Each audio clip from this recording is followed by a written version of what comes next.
Good good morning, isn't it? Good morning, everyone. Welcome to our first Indie Insights for the year.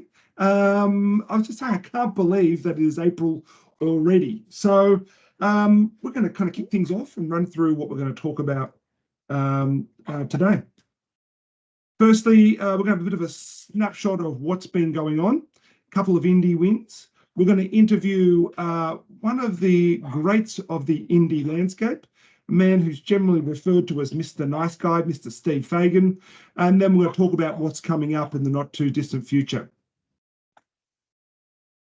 So a short update. Over the past 3 months, we've had a lot of things going on. We were in WA for an indie event over there with our partners, which was amazing. We did Clean Up Australia Day with, I think it was close to 300 participants around Australia in about 5 or 6 different locations. So that was amazing. We also had our greatest show event, and this is some of the snapshot of some of the participants there. Abby Holmes was there presenting. A fantastic day, and thank you for all the members for being part of that. We also had International Women's Day. This is the lovely Samantha Mostyn, who spoke at the Melbourne event. Samantha was shortly made the Governor General after this presentation. So this was amazing to have her there. And then in Sydney, we had it at Mamma Mia's location. I've never seen Beck Coulson smile so much than sitting next to Mia Freeman. That's just a little snapshot of some of the things that are happening. Probably our major focus for this year is the IMAA Academy. We've got over 900 registrations in there at the moment. Some of our partners include QMS, Seven, Go Transit, Bishops, JCD, and Tonic Health. Guys, if you guys aren't involved with this, missing a major trick there. So if you want to know how to think like an indie, act like an indie, how they plan, this is the way to do it. So we're just about at the final one we're launching. It's all online, so you can do it all online, and you get one of these wonderful badges to put on there. Launching in May, we're going to have our final digital certificate. This one's going to be 4 modules long. It's going to be a big one. Launching in May, we're working with the IAB and all the other industry bodies on it. It is going to be the best of all the modules and the deepest, as it is so complex, but really encouraging to talk to your HR people, and we'll send some correspondence later on in the next few weeks about this, but encouraging all of your HR departments to build this into your training for the FY25, if not beforehand. Indie Insights. So it's been a tremendous win. Not only that indies have won the major awards, including, I think it's 5 of the last 7 agencies of the year, but also these great wins, including MLC, LDV, Honda, Kia, have all been won by indies, and there's no sign of them slowing down. I know for a fact there's a few major ones that haven't been announced yet, but are coming down the pipeline in the next couple of months. Now for our first Indie Insights, featuring the great CEO, founder of Media Republic, Mr. Steve Fagan. Fags, are you there? I am there, Sam. I am here. Oh, good morning. Good morning, everybody.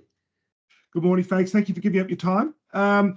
Team, if anyone hasn't been on this session before, this is where we ask one of the leaders of the independent sector some questions to give you a bit more of a look behind the scenes of what, how an agency thinks, what they look for when they look at, the things that you guys put in front of them, and also a bit of personality behind the name and the person.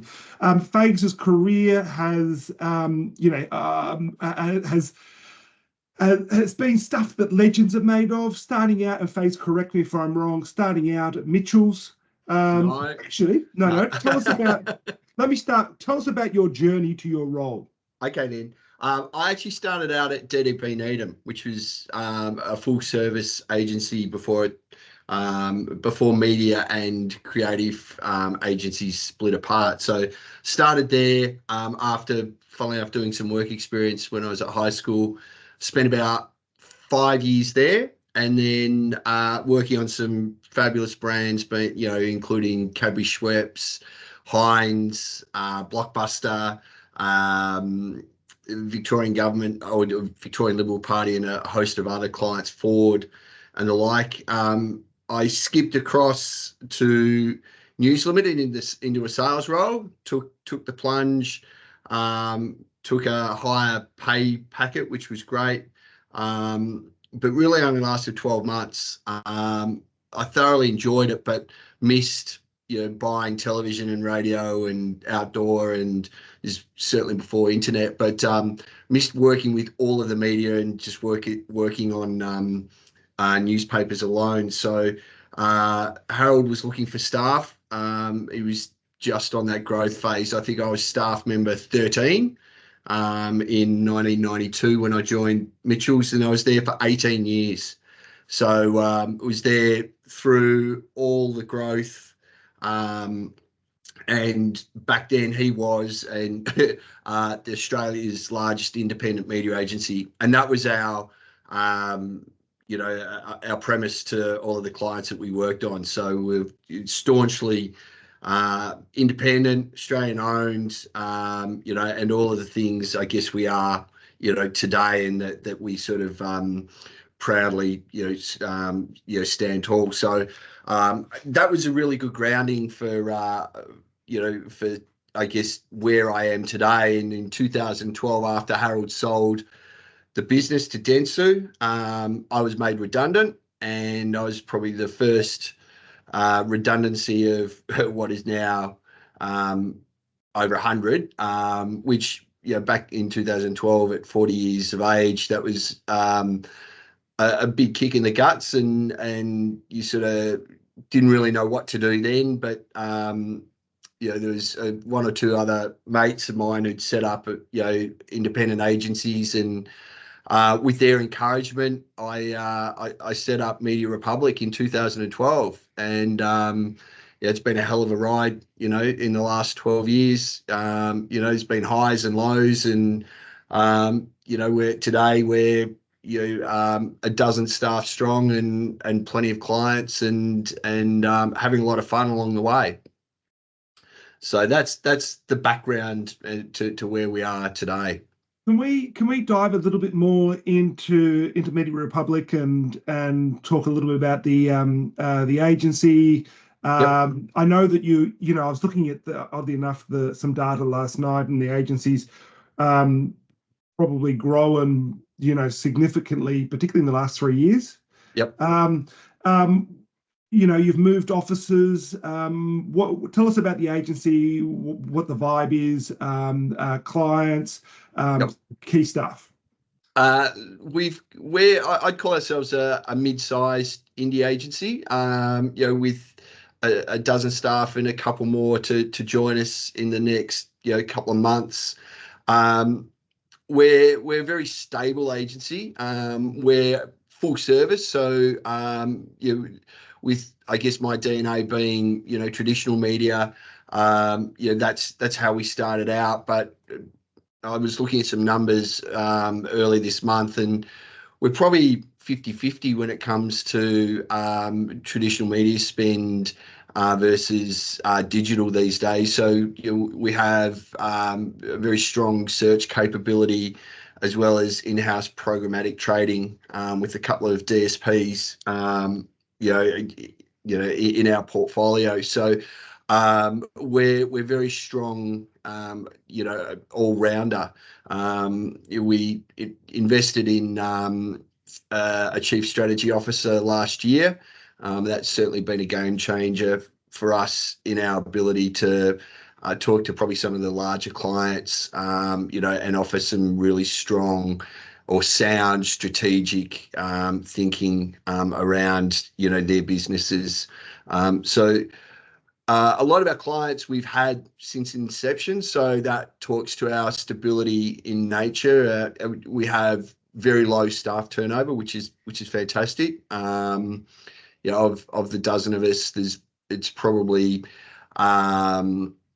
a third very senior, experienced media people, that have been in agencies or agency sales for 20 plus years, and then the rest is made up of, I'll call them digital natives and younger generational thinking. So when we onboard I guess our new or younger staff, we bring them on as hybrids. We don't classify them as digital or above the line. We give them or immerse them in media is probably the best analogy. So we give them the ability to think and see what happens across the entire media landscape, so that there's they've got a really good understanding of how everything works. So our client base is very diverse as well, so that's set us up for to I guess navigate these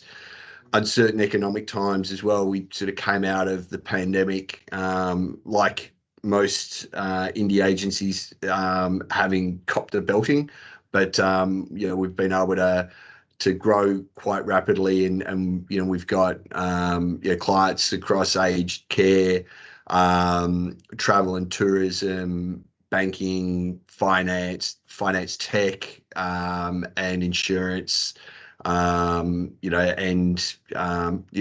couple of other sort of unique little industries there. So that's set us up for success, certainly in the last 12, 18 months. Yep. And where's the office located? And is it a new office? After spending probably 30 odd years in South Melbourne, which I loved, during the COVID times, we shifted further down south for anyone who's interstate. So our offices are literally right on the bay down in Black Rock. So everyone has a view of the ever-changing landscape of Port Phillip Bay. So it can be beautiful and crystal clear and blue sky, and or it can be pretty torrential black clouds and chop out there. So it's a moving picture every day. And I haven't asked you this question, Fags, but can you tell us a little bit, or give us a one-word answer for the Melbourne media indie culture for those who don't know? Because it differs around the country and it's different. You've experienced Sydney and you've experienced Brisbane. How does it differ in Melbourne? Listen, I like to think we're pretty tight-knit group. There's a lot of I guess former holdco principles out there in the marketplace. It's probably weighted more to indie agencies coming out of or evolving out of the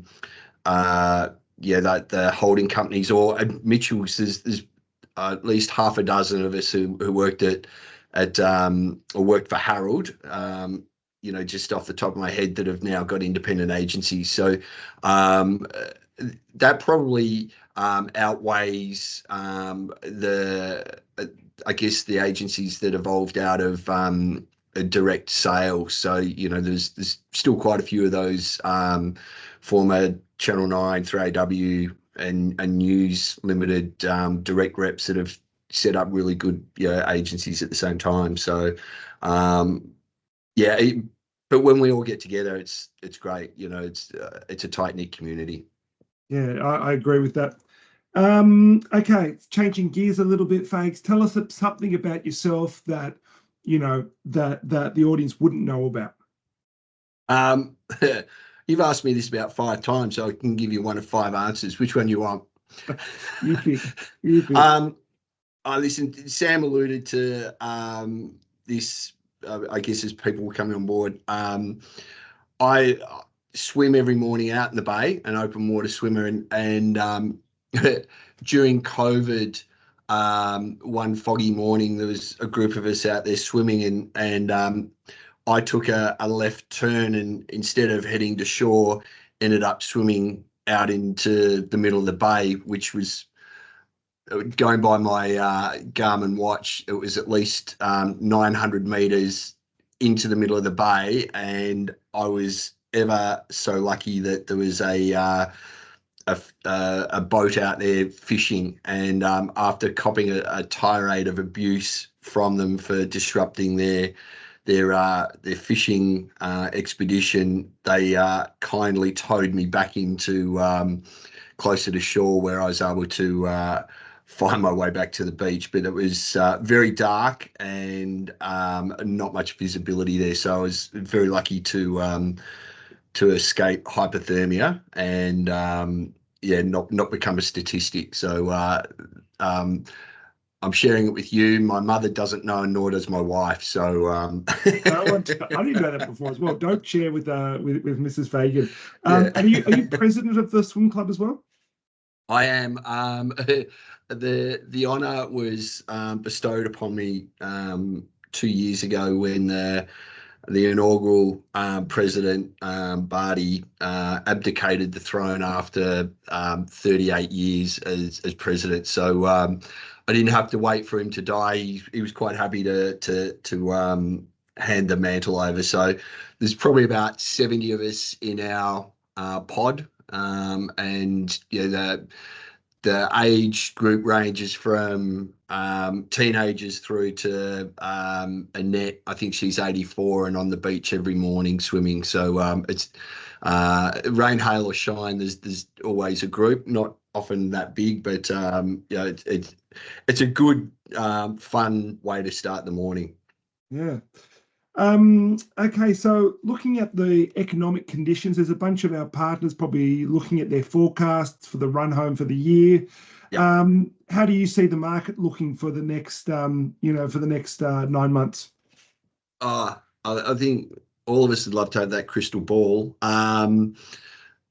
It's the market's short. That's for sure. Clients are still either reining in their budgets, or some of them are loosening the shackles. But I still think we're in uncertain times. I'm not a doomsayer by any stretch of the imagination. And our client group are ever buoyant. So we haven't touch wood sort of had any budgets pulled, so that we're probably one of the fortunate groups out there. But client, we've got a bank and insurance business as well, and they're certainly very cautious about the next 6 months. We'd all like to see an interest rate drop. And if that comes, that might sort of put a bit more confidence into the economy and the market. But that being said, the auto industry, the usual suspects, the big brands, they're still active, but not as heavy. But we're seeing new entrants come in. A lot of Chinese brands coming to the market. So,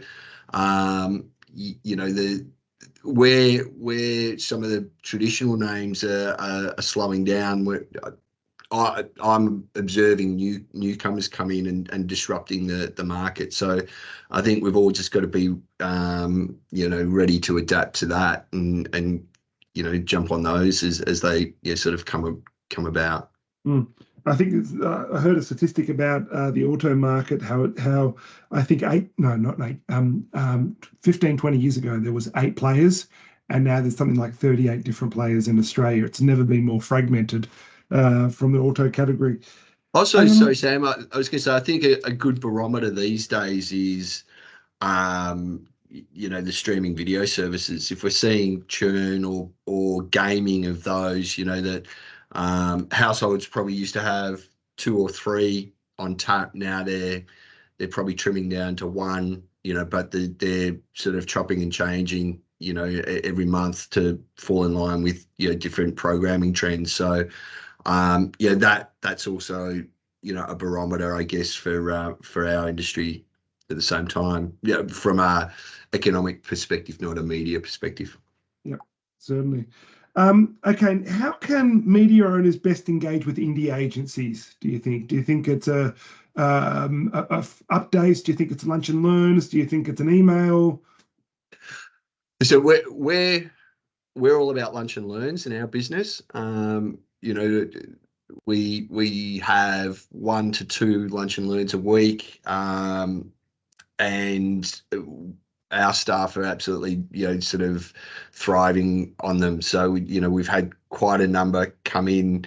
In the first quarter of this year, I would want to say quite a number of media companies come in, and we're getting a lot of great insights, market updates, and opportunities for both parties come about. I don't think there's been one presentation, or there was probably one which falls into one of your questions later on, but most media companies walk out with a roving brief or an opportunity to sort of respond to something that we'd be looking for one of our clients. So we're loving our lunch and learns. I think emails just get caught up in the myriad of emails that we get every day. So certainly my inbox is full by 9 o'clock every morning. So go to lunch and learns. And how can vendors best help agencies? Boils down to some agencies are quite well resourced when it comes to research and insights. Others aren't necessarily so. So I see that as a really good an opportunity to work with agencies and probably get to understand their clients a little better. I guess the machinations of that agency. So, the ability to understand, and there'll be a common theme come out of this conversation, to understand the agency, the people and the clients are really, setting, the sales teams up for success, because if, they can not do the work or heavy lifting, but provide an insight. It might be a category, or it might be an insight into the client and their competitive set. There's in our agency, it's very well accepted, and we work closely with all of our media partners. The one thing that I guess I learned from working with Harold, is that the media are our partners. Without the media and a strong relationship with the media, then as an agency, we're not going to succeed. So the success of our business is as good as the strength of the relationship with our media partners. And that's how I work with, and I'll call it mandate, that's our philosophy with, through the staff is, we work in a partnership, and that's the most important thing. Awesome. And that kind of leads into the next question. You've pretty much answered it. Like, what makes a good pitch from a vendor to you guys? Is it that insight and that kind of pre-understanding of your clients? Yeah, absolutely. In terms of a pitch, I think you call a pitch, I guess, and the definition of a pitch is, us, we're chasing new business, from a media, sales perspective. A pitch is, I guess, presenting an opportunity. The more information you've got to make it more relevant to our client, or, to the opportunity, the easier it is for us to be able to either present that as a fresh, clean opportunity to the client, or our existing client, or we can tailor it to complement what we've got.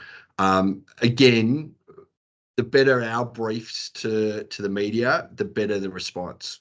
And I'd encourage, any media, salesperson out there to, when I say challenge the brief, ask questions about the brief. If you don't have enough information, that an agency provides, go back and ask, for more, because the better and the tighter the response, the better chance we've got of getting it across the line. Sometimes we'll ask for, hey, just give us a top line, bullet points, and a schematic opportunity, or we're looking for the bells and whistles here, and we've got to give you time, time to respond as well. It's unfair if we call you at 4 o'clock and say we need it at 9 o'clock the next morning. That would never happen. I've seen it happen. It doesn't happen in our ship. So no. Tell me, and I've asked this question to a lot of the leaders, what, are proactive pitches useful? Now, Jimmy Hyatt said, only at one point, like when their planning cycle is on, that's that time, that's when they're useful. Nick Bear said, only if it's specific insight into the business and relevant to a specific client. What do you think? Listen, I reckon they're pretty much on the money. I would never write it, and we'll say to, the reps, don't write this one into your pipeline.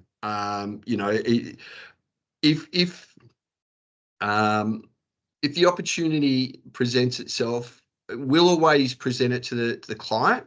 But again, it's got to be relevant to said client. The 3 day or 5 days before the end of the financial year, or end of the month, need to hit a budget. Here's a proactive, never going to fly. But if there's been some thought around it, absolutely, we'll present it. But most indie agencies, I think, when we're interacting with the media, we're live. We've got a brief in market, and we're not fishing around. We're ready to transact. So, I think that's we're not time wasting. We don't have that time to sort of kick tires. We're generally out there wanting to implement a buy, or sort of start or be putting together a plan. So we like the proactives, but they're one percenters. Not a Hail Mary to make budget. No. Okay, as most of you guys know, we're about to go into our census mode. So next week, we're going to put our census out to all the members. A couple of weeks' time, we're going to come back with a good view of what channels are really hot at the moment and performing hot. Fags, in your perspective and what you're hearing from the market, what channels are hot right now? Listen, it goes without saying that BVOD and streaming are sort of quite talked about. Listen, we're moving away from TV, radio, print, and the like in terms of terminology, and we're talking video and audio and out of home. So I guess the programmatic element of each of those, video and audio and out of home, are very present in our approach with clients. It's not 100%. It's complementary to everything else that we're doing, but we're seeing a greater or an increasing percentage of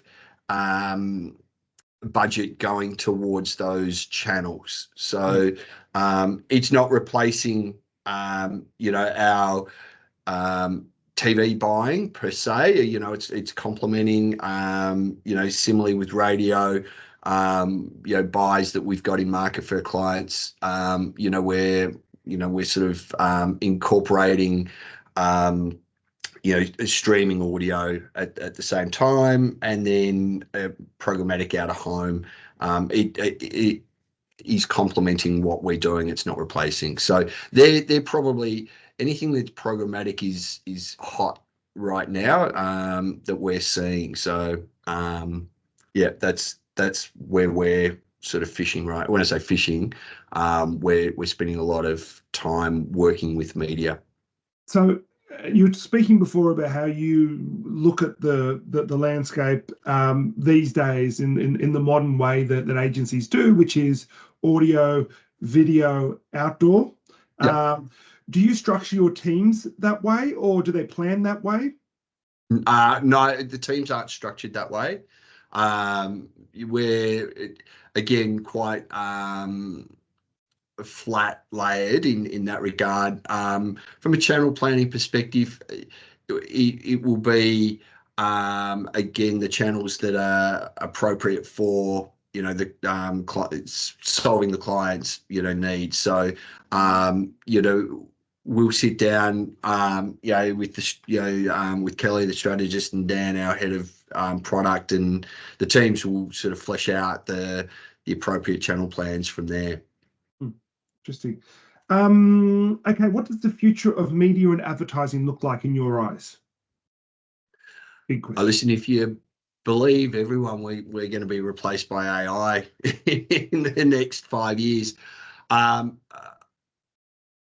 think that's going to play a bit of a role, but we still need to talk to people. Maybe I'm too much of a traditionalist, but we still need to know what's going on, on the media side. I do see the continued evolution of digital playing an important role. It might, well, it's a difficult question to answer, at the end of the day, but digital and software is going to make our lives a lot easier, but the role of people is equally as important. Is probably best summed up. We won't be made redundant as tools, and clients need to have the confidence that the mix of channels that we're putting together are going to deliver the results. And whilst algorithms are going to play a role in that, where our knowledge and understanding of those are going to be very, very important. And we go back to the newspapers or the print and classic out of home and the like. There is still an absolute role for those mediums, and the software will help us make better informed decisions as to where to place them. But at the end of the day, we're still going to transact one-to-one. I believe, our world is going to change significantly, but relationships will always be king. Yep. Best advice you can give someone on the sales side, on the partner side? Well, it gets back to that relationships. I've written build relationships, talk, don't email. So, and that goes for my people as well. I'll say, where are we at with? And you go, oh, I'll just email them. No, pick up the phone, have a conversation. Get the media in, have have a one-to-one. That way you're building a rapport and a relationship. You can't discount having a really good working relationship with people. So again, it's got to be relevant, but some of my younger team, or members of the team, are now having that aha moment that opportunities don't come via email; they come via having a good working relationship with the other side of the fence. Be it a lunch, a beer, an opportunity to be invited to an event. Those things don't come via a benign email. Yep.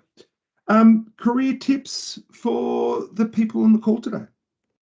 Um, stay relevant. If sales is tough. I lasted 12 months. Coming from the other side of the fence. Having a budget, to make is a challenge. Having multiple agencies to work on can always be a challenge, but stay relevant.